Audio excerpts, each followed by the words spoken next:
I'm trying to get an early start today. I've got a whole day of putting up stuff that I need to work on. So Matt's going to make me this delicious breakfast he's been making this summer. It's similar to an omelet or a frittata even. It is so good though, especially since he's using our fresh tomatoes, fresh peppers, onions that we grew, so just really, really good. And he even went to the garden this morning and got us a few ears of corn to cook with it.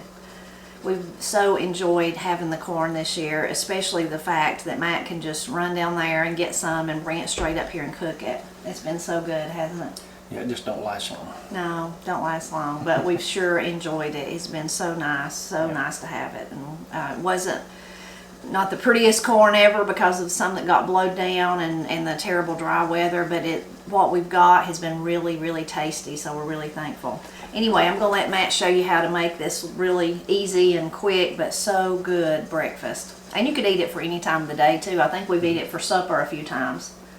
So it's really good any time of the day. So Matt's going to cut up one of our tomatoes first. And this is, of course, we've been using a lot of the Cherokee Purples, but I think this is a Brandywine, is it, Matt? Yeah. We didn't grow many Brandywines, but the ones that we have been eating are really tasty. So Matt's going to chop it up.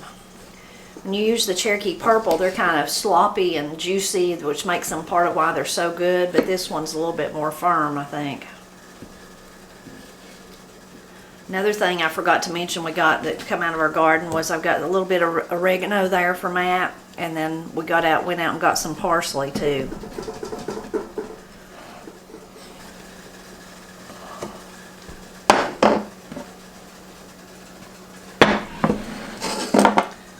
And our eggs. Matt's just going to bust them up and stir them up. You want a whisk, Matt? Let me grab one, or you want a fork, or what do you want? Matt's just adding some salt and pepper. You could add, I guess, whatever you wanted. And a little milk.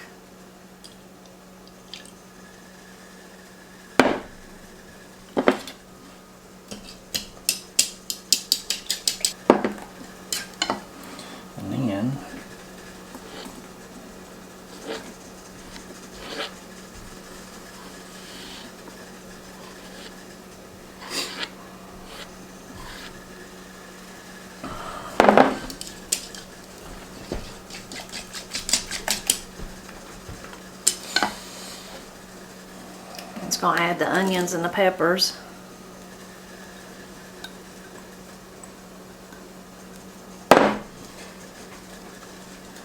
Just kind of whisk them around in there and get them mixed up good.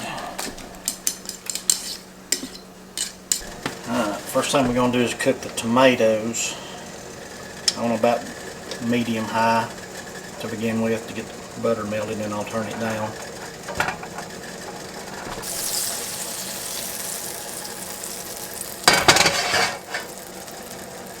Alright, we'll lay the tomatoes in the pan and get them going.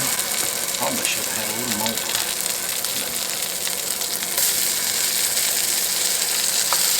Cut up a little one for you? I think that's enough. This will probably work. And on top of that, here's the eggs and the onions and the peppers.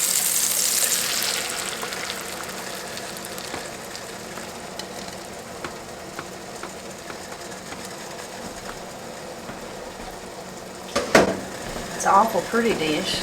Yeah, let that cook just a little while, and then we'll add some cheese on top of it and cover it.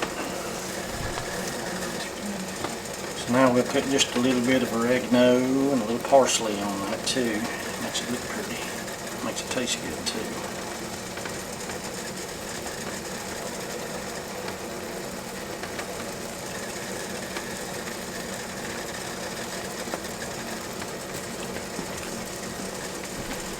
Cover this with some shredded cheese. I don't know what you call this thing. Sounds like a frittata or omelet. It's really good though. It tastes like an omelet, it just don't look like that. You done it with different kinds, or Matt's done it. I have not made it at all, with different kinds of cheeses, and every cheese we've tried is good. Whatever we have on hand is usually what Matt uses. And just put a lid on it and let it simmer just a little while and get the cheese melted and get the eggs cooked, and it'll be pretty well ready to eat. Matt added, it's still cooking, Matt added a little bit more pepper, of course, because it's Matt. He loves black pepper. Now I'm going to put the corn in. Someone asked me to share how we do our corn. People have different ways of doing it, of course. We like to get our water boil in there, and then Matt shut the corn outside, and I got the silks off of it. And we drop it in, and we let it cook for only 3 minutes. Now, some people like to let theirs cook a long time. That's perfectly fine. You got to do what works best for you. But for us, about 3 minutes is all we let it cook. We just put it in the boiling water and leave it in there about 3 minutes.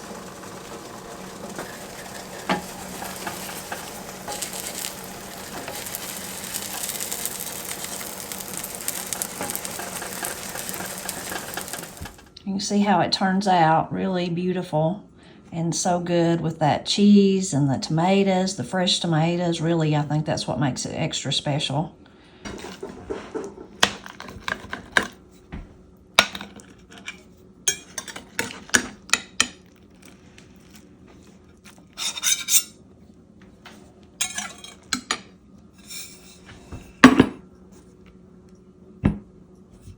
Pretty good breakfast. Yeah.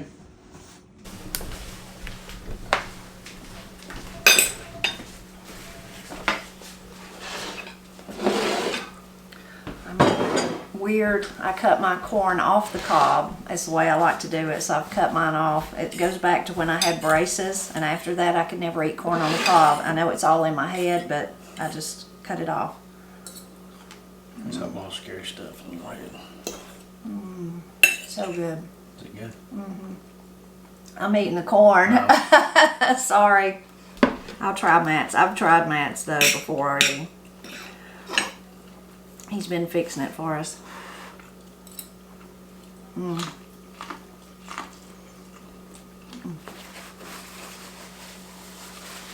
It's really good too. Got those wonderful fresh tomatoes. Of course, eggs and cheese, such a comfort food. And then got the, the peppers and the onions, a little crunch. And the fresh oregano. It's all good now. Delicious, delicious. If you didn't want to do it all on the stove like Matt did, most frittatas you start on the stove and then you put in the oven to do the tops. You could do that. Using a lid works good though, and I don't know that this is technically a frittata, but it's very similar. It's really good though.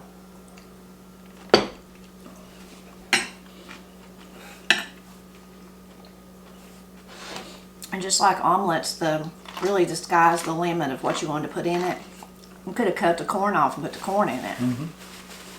Mushrooms, I like omelets with mushrooms in them, or frittatas, or that would have been quiches.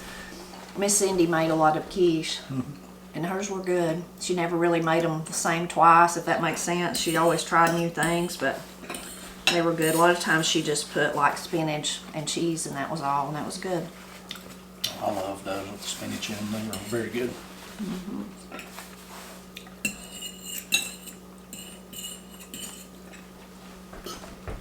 Ain't bad. Last year, I think it was last Christmas, maybe it was the Christmas before, my friend Julia, she made us all quiches and froze them like they wasn't cooked yet, and then that was an easy supper. So that was her Christmas present to me and our other friends that we get together with. And hers was really good too. And I kept forgetting it was in the freezer, so it was probably like May or something before we actually ate it, but it was good. I remember that. That was very good. Yeah, so that's a good way to do it. One of those make-ahead meals that you could put in the freezer and then get out and cook.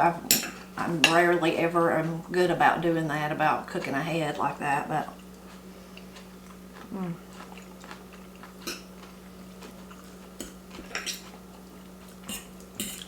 well, I guess Matt and I'll go enjoy the rest of our breakfast. we're always glad when you stop by to celebrate Appalachia with us, and I hope you enjoyed seeing this wonderful breakfast that Matt's been making us. Not just breakfast, but supper too. It's good any time of the day. We're always glad when you stop by to visit with us. And we can go sit in peace and eat. That is delicious.